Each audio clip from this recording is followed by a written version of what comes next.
वासुदेवाय नमः। बृहस्पति देव को कोटि कोटि प्रणाम, जो देवताओं के गुरु, धर्म के संरक्षक और ज्ञान के अमूल्य स्रोत हैं, जिनकी वाणी से वेदों की ध्वनि गूंजती है और जिनके आशीर्वाद से जीवन में शुभता का संचार होता है। हे बृहस्पति देव, हम सभी के जीवन में सद्बुद्धि, संयम और सत्य का प्रकाश दीजिए।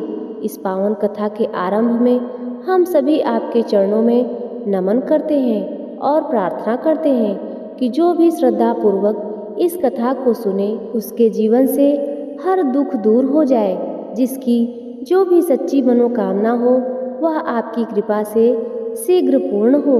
हे बृहस्पति देव, कृपा कर हमारे जीवन को शुभता और समृद्धि से भर दीजिए। प्रिय भक्तों, इस कथा को अंत तक अवश्य सुनिएगा और अपने जीवन में बृहस्पति देव की कृपा भी प्राप्त कीजिएगा।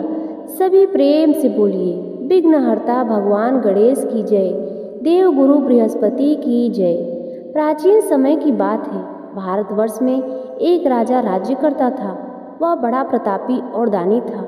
वह नित्य प्रति मंदिर में भगवान के दर्शन करने जाता था। वह ब्राह्मण और गुरु की सेवा किया करता था। उसके द्वार से कोई भी याचक निराश होकर नहीं लौटता था। वह प्रत्येक गुरुवार को व्रत रखता और पूजन करता था। हर दिन गरीबों की सहायता करता था, परंतु यह सब बातें उसकी रानी को अच्छी नहीं लगती थी। वह ना तो व्रत रखती थी और ना किसी को एक भी पैसा दान में देती थी और राजा से भी ऐसा करने को मना किया करती थी। एक समय की बात है। राजा शिकार खेलने वन में गए थे। घर पर रानी और दासी थी। उसी समय गुरु बृहस्पति देव साधु का रूप धारण करके राजा के दरवाजे पर भिक्षा मांगने आए। साधु ने रानी से भिक्षा मांगी तो वह कहने लगी, हे साधु महाराज, मैं इस दान और पुण्य से तंग आ गई हूँ। इस कार्य के लिए तो मेरे पति देव ही बहुत हैं। आप ऐसी कृपा करें कि हमारा सारा धन नष्ट हो जाए और मैं आराम से रह सकूं। साधु रूपी बृहस्पति देव ने कहा, हे देवी, तुम बड़ी विचित्र हो। संतान और धन से कोई दुखी नहीं होता, इसको तो सभी चाहते हैं। पापी भी पुत्र और धन की इच्छा करता है। अगर तुम्हारे पास धन अधिक है तो भूखे मनुष्यों को भोजन कराओ, प्याऊ लगवाओ, ब्राह्मणों को दान दो, धर्मशालाएं बनवाओ, कुआं, तालाब, बावड़ी, बाग बगीचे आदि का निर्माण कराओ तथा निर्धनों की कुंवारी कन्याओं का विवाह कराओ और यज्ञ आदि करो। इस प्रकार के कर्मों से आपके कुल का और आपके नाम परलोक में भी सार्थक होगा और स्वर्ग की प्राप्ति होगी। किंतु रानी साधु की इन बातों पर खुश नहीं हुई।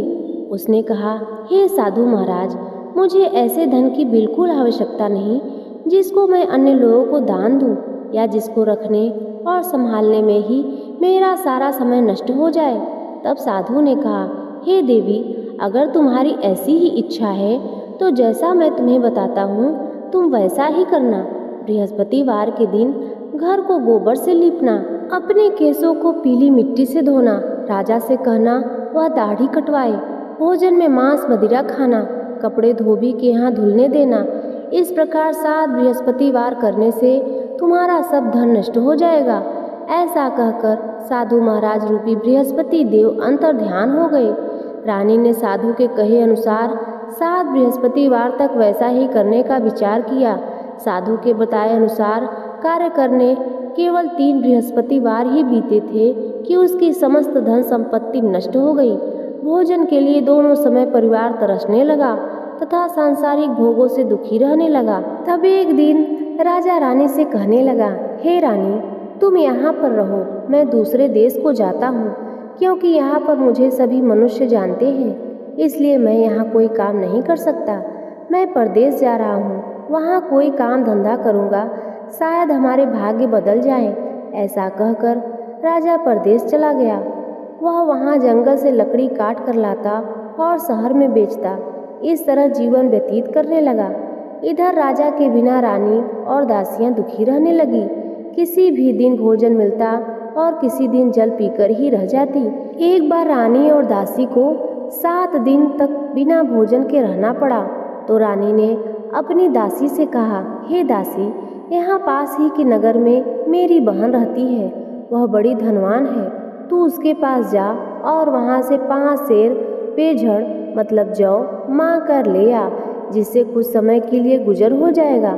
दासी रानी की बहन के पास गई। रानी की बहन उस समय पूजा कर रही थी। दासी ने रानी की बहन से कहा, हे रानी, मुझे आपकी बहन ने भेजा है, मुझे 5 सेर बेझड़ दे दो। दासी ने यह बात अनेक बार कही, परंतु रानी की बहन ने कोई उत्तर नहीं दिया, क्योंकि उस समय वह बृहस्पतिवार की कथा सुन रही थी। जब दासी को रानी की बहन से कोई उत्तर नहीं मिला तो वह बहुत दुखी हुई, उसे क्रोध भी आया। वह लौटकर रानी से बोली, हे रानी, आपकी बहन तो बहुत घमंडी है, वह तो छोटे लोगों से बात भी नहीं करती। मैंने उससे बहुत बार कहा, लेकिन उसने कोई उत्तर नहीं दिया। मैं वापस चली आई।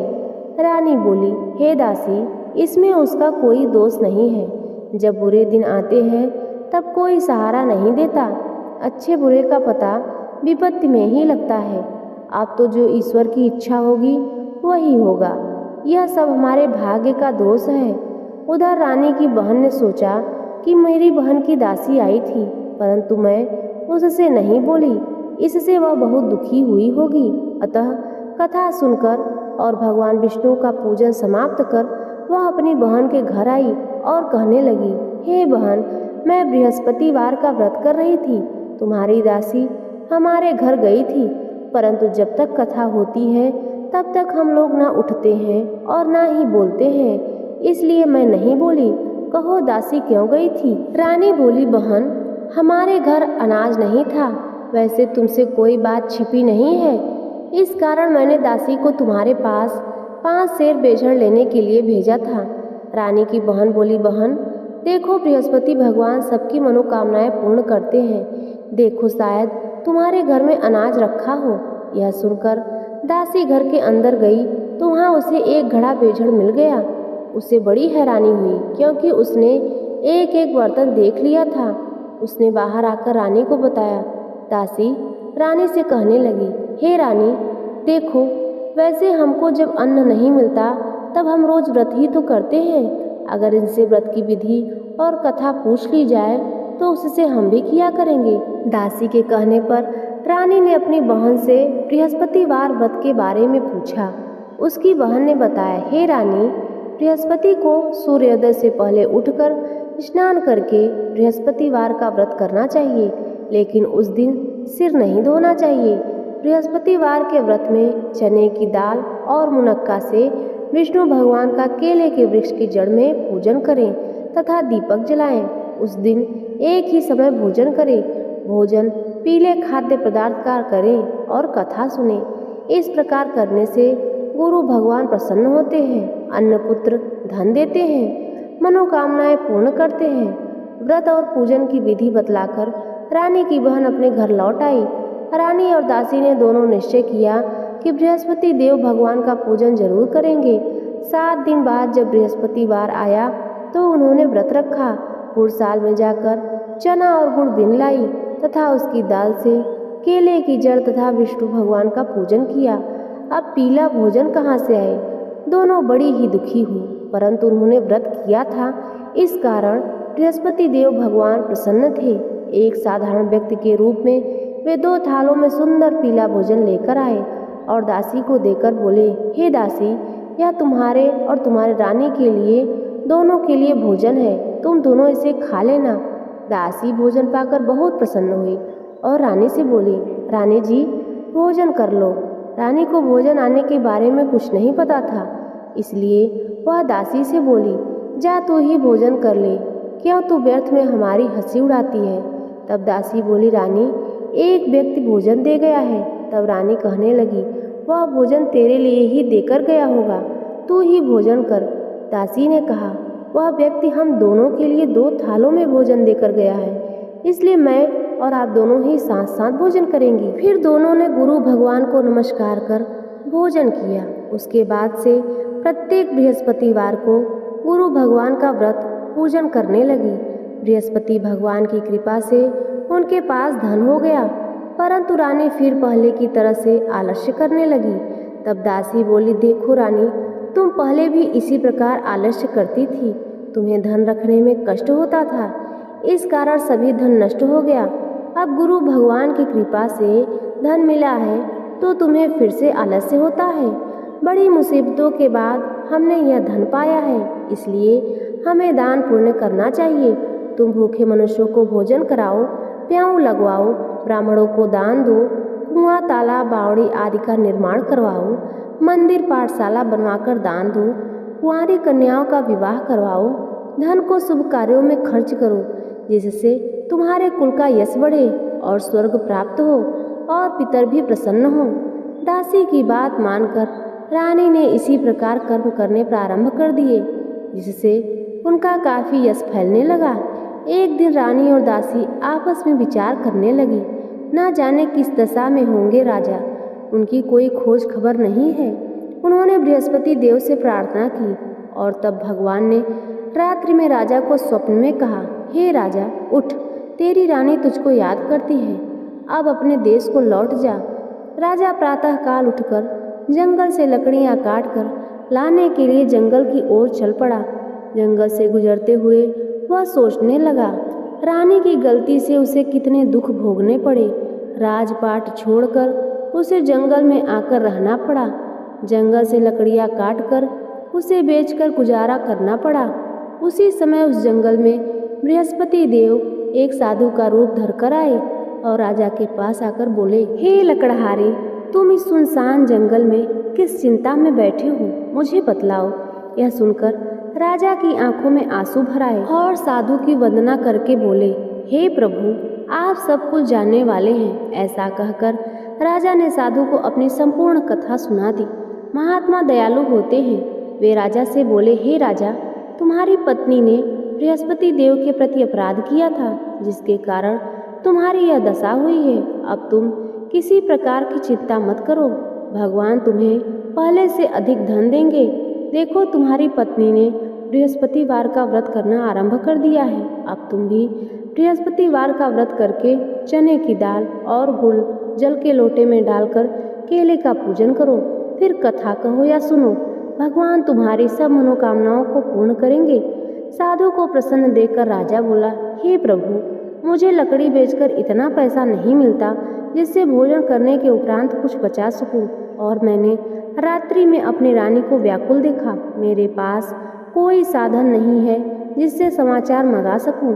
फिर मैं बृहस्पति देव की क्या कथा कहूं? मुझे तो कुछ भी नहीं मालूम है। साधु ने कहा, हे राजा, तुम किसी बात की चिंता मत करो। बृहस्पतिवार के दिन तुम रोजाना की तरह लकड़ियां लेकर शहर में जाओ। तुम्हें रोज से 2 गुना धन प्राप्त होगा, जिससे तुम भली भांति भोजन कर लोगे। बृहस्पति देव की पूजा का सामान भी आ जाएगा। और बृहस्पतिवार की कथा इस प्रकार है। प्राचीन काल में एक बहुत ही निर्धन ब्राह्मण था। उसकी कोई संतान नहीं थी। वह नित्य पूजा पाठ करता, परंतु उसकी पत्नी बहुत मलिनता के साथ रहती थी। वह ना तो स्नान करती और ना किसी देवता का पूजन करती थी। प्रातः काल उठते ही सबसे पहले भोजन करती, बाद में कोई अन्य कार्य करती। ब्राह्मण देवता बहुत दुखी रहते थे। पत्नी को बहुत समझाते, किंतु कोई परिणाम नहीं निकला। भगवान की कृपा से ब्राह्मण की पत्नी ने कन्या उत्पन्न हुई। वह कन्या अपने पिता के घर में बड़ी होने लगी। वह बालिका प्रातः काल स्नान करके भगवान विष्णु का जाप करती थी। वह बचपन से ही बृहस्पतिवार का व्रत भी करने लगी थी। पूजा पाठ समाप्त कर स्कूल जाती तो अपनी मुट्ठी में जौ भरकर ले जाती और पाठशाला जाने के मार्ग में डालती जाती। वही जौ सोने के हो जाते तो लौटते समय उनको बीनकर घर ले आती। एक दिन वह बालिका सूप में उन जौ को फटक कर साफ कर रही थी। तभी उसकी माँ ने देख लिया और कहने लगी, हे बेटी, सोने के जौ को फटकने के लिए सोने का सूप भी होना चाहिए।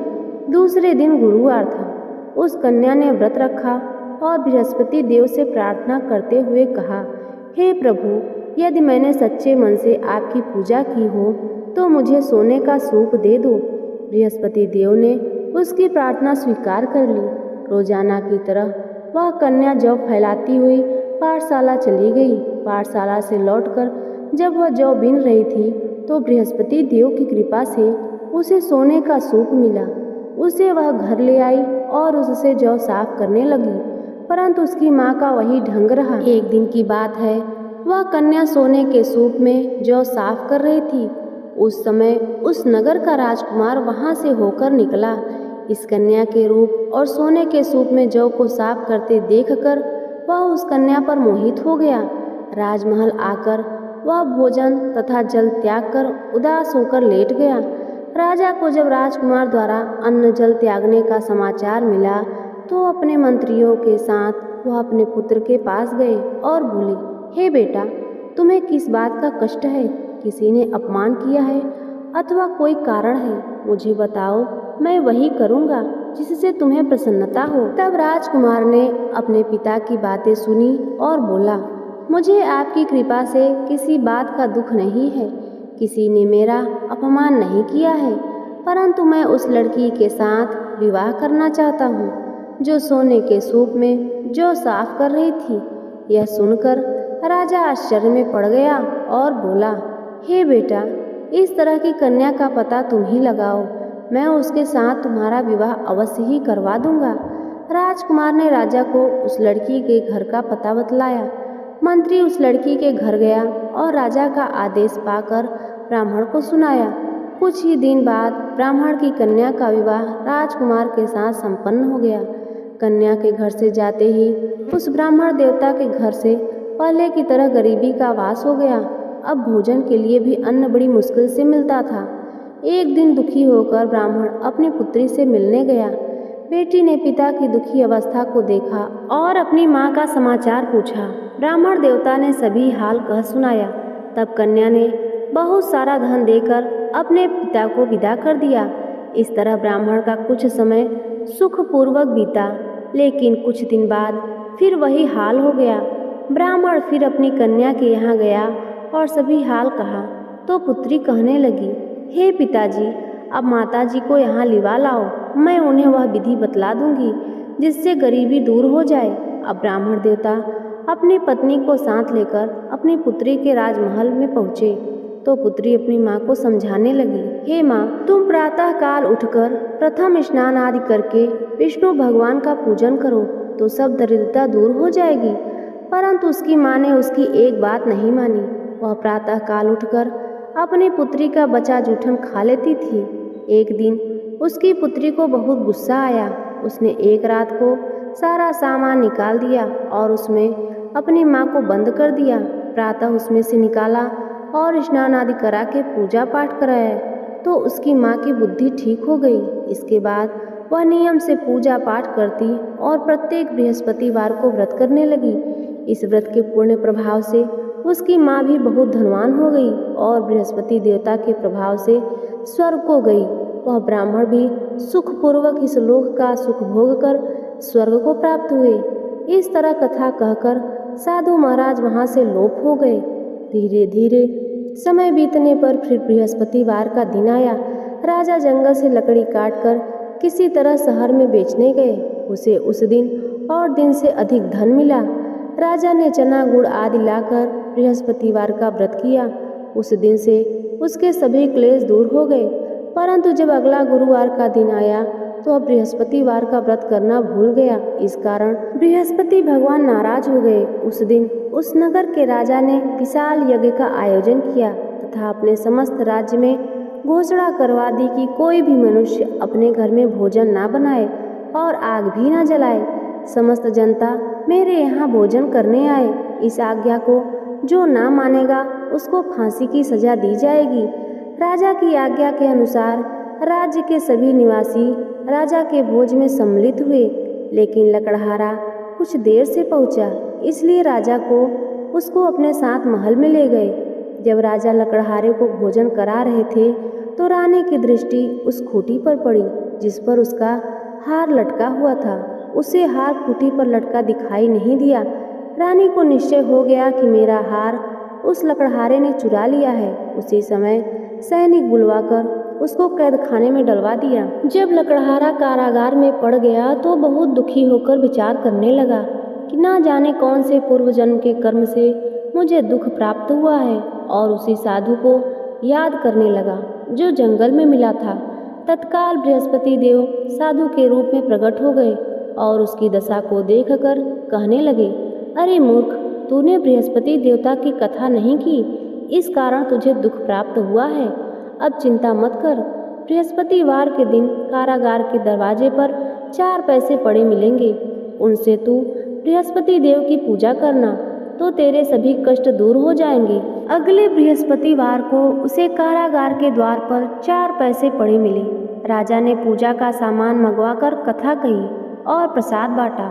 उसी रात्रि को बृहस्पति देव ने उस नगर के राजा को स्वप्न में कहा, हे राजा, तूने जिस आदमी को कारागार में बंद करा दिया है वह निर्दोष है, वह राजा है, उसे छोड़ देना। रानी का हार उसी खूंटी पर लटका हुआ है, अगर तू ऐसा नहीं करेगा तो मैं तेरे राज्य को नष्ट कर दूंगा। राजा प्रातःकाल उठा और खूंटी पर हार टंगा देखकर लकड़हारे को बुलाकर क्षमा मांगी तथा राजा के योग्य सुंदर वस्त्र आभूषण भेंट कर उसे विदा किया। गुरुदेव की आज्ञा के अनुसार राजा अब अपने नगर को चल दिया। राजा जब नगर के निकट पहुंचा तो उसे बड़ा ही आश्चर्य हुआ। नगर में पहले से अधिक बाग, तालाब और कुएं तथा बहुत सी धर्मशाला, मंदिर आदि बने हुए हैं। राजा ने पूछा कि यह किसका बाग और धर्मशाला है। तब नगर के सब लोग कहने लगे, यह सब रानी और दासी द्वारा बनवाए गए हैं। राजा को आश्चर्य हुआ और गुस्सा भी आया। जब रानी ने खबर सुनी कि राजा आ रहे हैं तो उसने अपनी दासी से कहा, हे दासी, देख, राजा हमको कितनी बुरी हालत में छोड़ गए थे। वह हमारी ऐसी हालत देखकर लौट न जाए, इसलिए तू दरवाजे पर खड़ी हो जा। रानी की आज्ञा के अनुसार दासी दरवाजे पर खड़ी हो गई। जब राजा आए तो उन्हें अपने साथ महल में लिवा लाई। तब राजा ने क्रोध करके अपनी तलवार निकाली और पूछने लगा, बताओ यह धन तुम्हें कैसे प्राप्त हुआ है। तब रानी ने बताया, हमें यह सब धन बृहस्पति देव के व्रत के प्रभाव से प्राप्त हुआ है। राजा ने तब निश्चय किया कि 7 रोज बाद तो सभी बृहस्पति देव का पूजन करते हैं, परंतु मैं रोजाना दिन में 3 बार कथा कहा करूँगा तथा रोज व्रत किया करूँगा। अब हर समय राजा के दुपट्टे में चने की दाल बधी रहती तथा दिन में 3 बार वह कथा कहता। एक दिन राजा ने विचार किया कि चलो अपनी बहन के यहाँ हो आवे। इस तरह का निश्चय कर राजा घोड़े पर सवार होकर अपनी बहन के यहाँ चल पड़ा। रास्ते में उसने देखा कि कुछ आदमी एक मुर्दे को लिए जा रहे हैं। उन्हें रोककर राजा कहने लगा, अरे भाइयों, मेरी बृहस्पतिवार की कथा सुन लो। वे बोले, लो, हमारा तो आदमी मर गया है, इसको अपनी कथा की पड़ी है। परंतु कुछ आदमी बोले, अच्छा कहो, हम तुम्हारी कथा भी सुन लेंगे। राजा ने दाल निकाली और कथा कहनी शुरू कर दी। जब कथा आधी हुई तो वह मुर्दा हिलने लगा और जब कथा समाप्त हुई तो राम राम कह के वह मनुष्य खड़ा हो गया। राजा आगे बढ़ा। उसे चलते चलते शाम हो गई। आगे मार्ग में उसे किसान खेत में हल चलाता मिला। राजा उससे बोला, अरे भैया, तुम मेरी बृहस्पतिवार की कथा सुन लो। किसान बोला, जब तक मैं तेरी कथा सुनूंगा तब तक 4 हरया जोत लूंगा। जा अपनी कथा किसी और को सुनाना। राजा आगे चलने लगा। राजा के हटते ही बैल पछाड़ खाकर गिर गए तथा किसान के पेट में बहुत जोर से दर्द होने लगा। उसी समय किसान की माँ रोटी लेकर आई। उसने जब यह देखा तो अपने पुत्र से सब हाल पूछा। बेटे ने सभी हाल बता दिया। बुढ़िया दौड़ी दौड़ी उस घुड़सवार के पास गई और उससे बोली, मैं तेरी कथा सुनूंगी, तू अपनी कथा मेरे खेत पर ही चलकर कहना। राजा ने लौटकर बुढ़िया के खेत पर जाकर कथा कही, जिसके सुनते ही बैल खड़े हो गए और किसान के पेट का दर्द भी बंद हो गया। अब राजा अपनी बहन के घर पहुंचा। बहन ने भाई की खूब मेहमानदारी की। दूसरे दिन प्रातःकाल राजा जगा तो देखने लगा कि सब लोग भोजन कर रहे हैं। राजा ने अपनी बहन से पूछा कि ऐसा कोई मनुष्य है जिसने भोजन ना किया हो, जो मेरी बृहस्पतिवार की कथा सुन ले। तो बहन बोली, हे भैया, यह देश ऐसा ही है। पहले यहाँ लोग भोजन करते हैं, बाद में अन्य कोई काम करते हैं। अगर पड़ोस में कोई हो तो देखकर आती हूँ। ऐसा कहकर बहन देखने चली गई, परंतु उसे कोई भी ऐसा व्यक्ति नहीं मिला जिसने भोजन नहीं किया हो। फिर वह कुम्हार के घर गई, जिसका लड़का बीमार था। उसे पता चला कि उसके यहाँ 3 दिन से किसी ने भोजन नहीं किया। रानी ने अपने भाई की कथा सुनने के लिए कुम्हार से कहा, तो तैयार हो गया। तब राजा ने जाकर बृहस्पतिवार की कथा कही, जिसको सुनकर उसका लड़का ठीक हो गया। अब तो राजा की प्रशंसा होने लगी। एक दिन राजा ने अपनी बहन से कहा, हे बहन, अब मैं अपने घर जाऊंगा, तुम भी तैयार हो जाओ। राजा की बहन ने अपनी सास से अपने भाई के साथ जाने की आज्ञा मांगी तो सास बोली, चली जा, परंतु अपने लड़के को मत ले जाना, क्योंकि तेरे भाई की कोई संतान नहीं होती है। बहन ने अपने भाई से कहा, हे भैया, मैं तो चलूंगी, परंतु कोई बालक नहीं जाएगा। राजा ने कहा, जब कोई बालक नहीं चलेगा तब तुम भी जाकर क्या करोगी। फिर दुखी मन से राजा अपने नगर को लौट आया। राजा ने अपनी बहन से कहा, हम निसंतान हैं, इसलिए हमारे घर आना कोई पसंद नहीं करता, हम निर्वंशी राजा हैं। ऐसा कहकर वह बिना भोजन आदि किए शैया पर लेट गया। रानी बोली, हे प्रभु बृहस्पति देव ने हमें सब कुछ दिया है, वे हमें संतान भी अवश्य देंगे।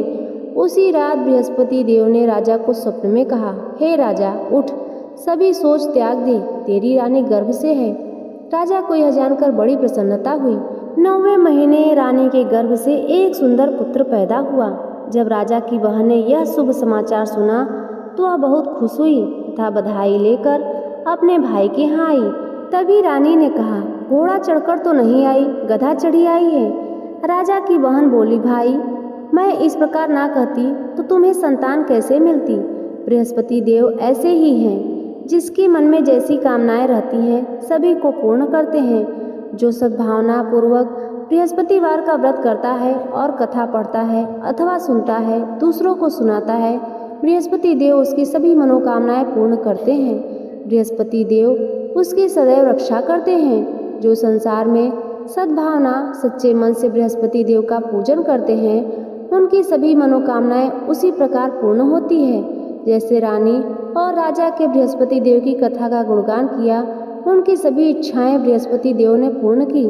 मनुष्य के हृदय से उसका मनन करते हुए जयकारा करना चाहिए। तो प्रेम से बोलिए, बृहस्पति देव की जय।